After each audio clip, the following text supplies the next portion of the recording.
Some people call it pizzazz, some call it oomph, some call it frosting. Today we're learning about embellishing our quilt. Amy with Experience the Quilt.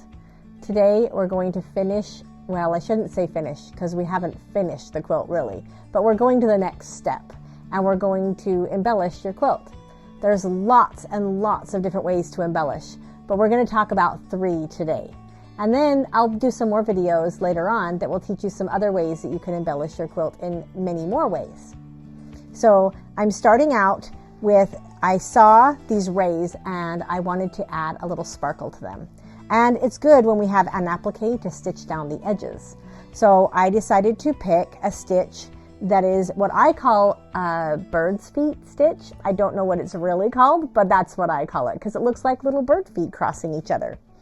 I also picked I don't know if you can see it, but I picked a metallic variegated thread by Superior. It's a 40 weight. It doesn't have to be scary. I do suggest you buy a quality brand like Superior or Glide. There's lots of different brands out there, but I happen to have Superior because that's what I mostly buy. And I rarely have a problem with it. Every once in a while you have to fidget with it, but it doesn't break as much as you would think. It's really a pretty hardy thread. So one thing I did is I lowered my top tension down clear to a 2. Now normally when we stitch with a normal cotton thread or a polyester thread, you'd often stitch at a 3.5.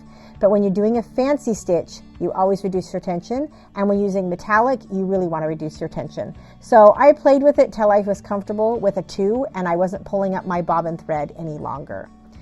So I'm going to start stitching, but one thing you have to remember is that you don't want to go too fast.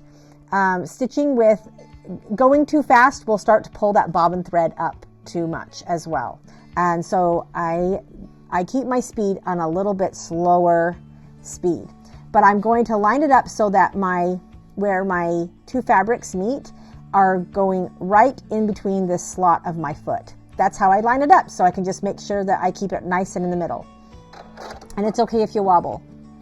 That's just part of stitching and quilting, right? We're not about perfection here. And I'm not really pushing, I'm kind of just guiding. I'm letting my machine and my awesome walking foot on my faff just kind of take it through. But since it is curved, I kind of have to move my quilt where I want it. So I'm just keeping that white fabric that I'm seeing here. I'm just watching that it stays right in the middle of my foot as it stitches. Now I kind of stop and I look and I see, okay, my tension looks good. I'm going the right speed. If you go a little fast, I don't put metallic thread in my bobbin. You tend to just have problems when you do that. So I always just use a cotton, and I've got a pale purple in there because, you know, that's what I had in my bobbin and I didn't want to wind another one. And I thought that it would match close enough. So over here, I have some of the bobbin thread pulled up because I didn't get the tension I wanted, and you can't even tell. So it's not a big deal. So pick a thread that will blend well with your fabrics so that if you mess up, it won't matter. Or you can unpick, but it's not so fun to unpick metallic thread, nor is it fun to unpick this tight embellishing stitch. So as I get close to my hand, I really don't want that little bird foot to go into the hand very much, so I'm kind of going to move over and let it stitch more onto the green. You don't have to do that, but that's just my preference. And then as I get really close, I slow down and I'm going to hit my tie off. And that's going to finish it. And my machine cuts my thread for me, which is really nice sometimes, and it didn't there. I probably have a thread stuck in the bottom. That's happened to me quite a bit today. And now you can see all of our rays are stitched with that really pretty metallic thread, and it just gives it a nice sparkle. We're going to go over to the table now, and I'm going to show you some more embellishing techniques. Okay, so our first technique is going to be using Shiva Artist Paintsticks. This is how they come in a large package with these really large paint sticks in them. I'm not using that size today. They also come in little tiny trial sizes, and you can get a whole package of these as well. They last forever. I've had these for many, many years, and I don't use them as much as I probably could. They're a lot of fun, and we'll do another video on all the many things you can do with them another time. But today we're using it because when I looked at the picture my inspiration picture, I just felt like it would be the right kind of look to do shadows on the woman's dress. So when you get it and you open it out of the package, it comes with like a hardened shell over it, because this is literally just oil paint in a stick. So it'll come with like this hardened shell here. You just need an X-Acto knife, and you can cut that away. I suggest getting like a paper towel and cutting away from you, because it's kind of hard to control it as typically you would do this, but I found it was kind of hard to do that. So I just shave that little outer edge off, and it exposes the wet paint. And you can see that like I got it on my finger there, okay? So it's a nice, it's not wet, but it's, usable. And then I have one of these little stencil brushes. You can get at any craft store. And I just use this to brush. I wanted to do some gray, so I have a silver. I don't have a gray, but I think it's fine because a lot of this quilt is sparkly. I love sparkle. You can mix colors. I literally can just kind of go like this and pick up a little blue if I want to. And then I drew with my air dry erasable pen. It will dry with the air, will disappear with the air. So by tomorrow, I'm surprised it's lasted this long. I drew these lines about an hour ago and they're still there. A lot of times they don't last that long. So I'm assuming it will be gone by tomorrow. When I've used it before, it's gone faster. But I drew, just kind of give myself an outline of where I wanted to paint my shadows. So you can see I've done a little here, a little here. So literally I just kind of brush it. And I'm just going in between these lines because that's where I decided how I wanted that shadow to go. I looked at my inspiration picture and picked it of how I wanted to do the shadow. But I kind of like how it's just it really just blends kind of where you want it. I wanted it to look soft and gentle like a shadow, not a hard line. So then I will go up here. I feel like I need a little bit more paint. The more you go over it, the more paint you'll get on it. And you'll notice my fabric's starting to fray here. I will go back in tomorrow and stitch that down with like a little zigzag tight satin stitch. A lot of my quilts, I don't satin stitch down the edges. I just heavily quilt over them. But the way this quilt is, because it's an obvious shape over one big solid background, I think I want to stitch her down. It's not that the adhesive underneath isn't permanent, it is, but I don't want it to have that fraying edge.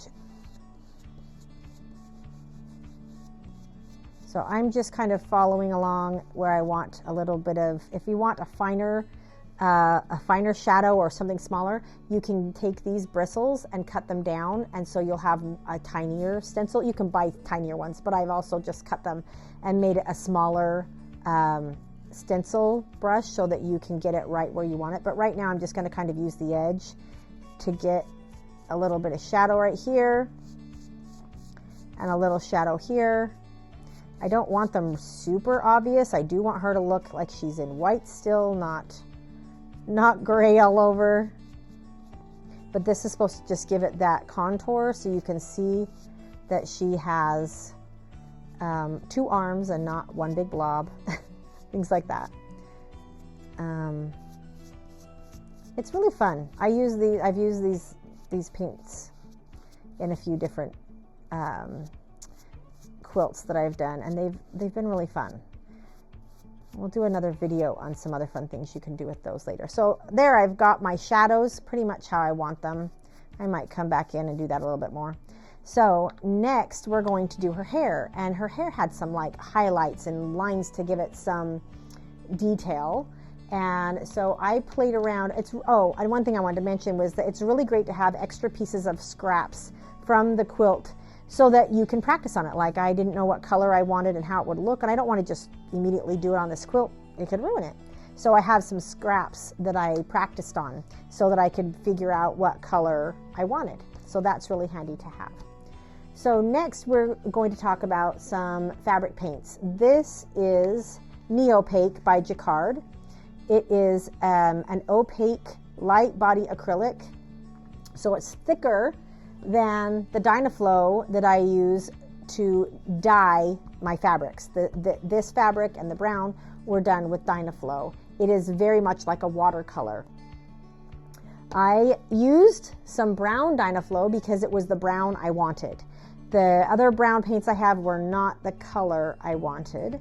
You could use an acrylic, just a regular acrylic craft paint. I like the feel of these, how they dry. They dry really soft and natural, better than most of your acrylic paints. So I played around with what size brush I wanted. This is what I would call a medium pointed brush. And I have my little, what do you call this? A silpat? It's a goddess sheet. I don't know. There's all kinds of names for it, but it's a non-stick sheet that you usually use with the iron. I use it to mix my paints on all the time. I love it. I think it was a sample I got at like a quilt show. So my paint's already starting to dry because I had this out a little bit ago before I started to video. And so I'm just going to kind of bring this white into my brown and mix it to the color that I wanted. I want kind of a darker brown at first to start with, and I'm going to just give her some hairlines. And I'm not even following exactly the inspiration because I want this to be mine. I kind of just do what I feel. If you don't feel brave, you can follow your inspiration picture more closely, but remember, it's your art. So it can be a lot of fun. I know my inspiration picture had some white highlights in there, so I might go a little bit lighter for a second to accent that. I need a little bit of water. My brush is a little bit dry. The Dynaflow is wetter, and so it will flow more easily than like a white.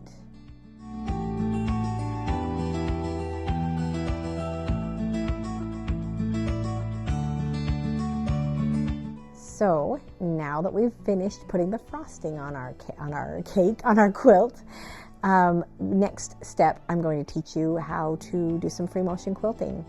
Now I know you've got those extra quilt tops laying around in your studio that need to be finished. At experiencethequilt.com, you can place an order and drop off or ship those quilts to us, and we will quilt them up or couch them. Check it out.